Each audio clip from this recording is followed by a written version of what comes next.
آپ صلی اللہ علیہ وآلہ وسلم نے فرمایا کہ اللہ تعالیٰ نے مجھے جس علم و ہدایت کے ساتھ بھیجا ہے اس کی مثال زبردست بارش کی سی ہے جو زمین پر خوب برسے۔ بعض زمین جو صاف ہوتی ہے وہ پانی کو پی لیتی ہے اور بہت سبزہ اور گھاس اگاتی ہے، اور بعض زمین جو سخت ہوتی ہے وہ پانی کو روک لیتی ہے۔ اس سے اللہ تعالیٰ لوگوں کو فائدہ پہنچاتا ہے، وہ اس سے سیراب ہوتے ہیں اور سیراب کرتے ہیں۔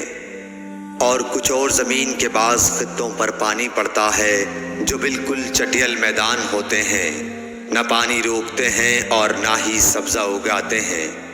تو یہ اس شخص کی مثال ہے جو دین میں سمجھ پیدا کرے اور نفع دے۔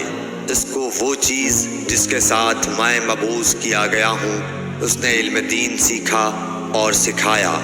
اور اس شخص کی مثال جس نے سر نہیں اٹھایا یعنی توجہ نہیں کی، اور جو ہدایت دے کر میں بھیجا گیا ہوں اسے قبول نہیں کیا۔ صحیح بخاری حدیث نمبر 79۔